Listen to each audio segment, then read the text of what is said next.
This is kind of interesting as well. Definitive argument for Kevin Stefanski as the coach of the year is from Tony Grossi.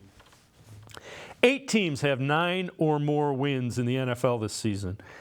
7 of them have had the same starting quarterback for all those games. The Browns have had 4 starting quarterbacks. I mean, let that sink in, to be among the league's elite with 4 starting quarterbacks.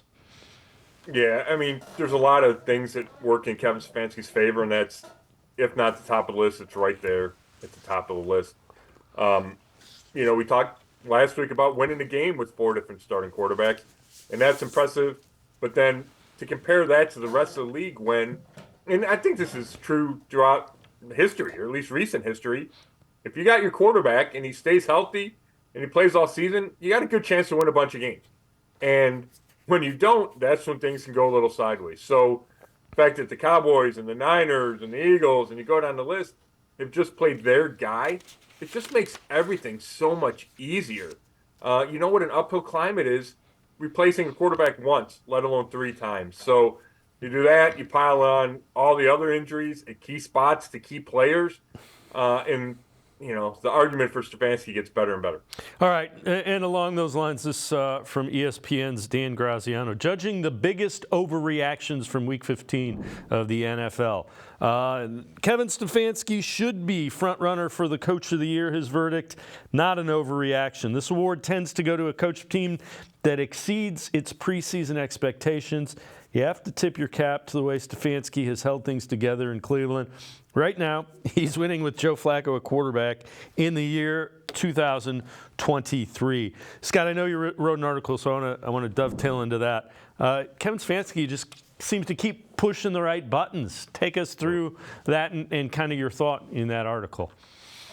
Yeah, there's no doubt. And there's so many different facets, David. I'm sure I'm going to forget some, but we can start with play calling, which may not even be his biggest strength, and I know people like to nitpick, but I think he's done a great job play calling, and that coincides with the quarterbacks. He's given all these quarterbacks with limitations and a variety of different skill sets, all giving them a chance to win. And not only a chance, they've won. He's won with them.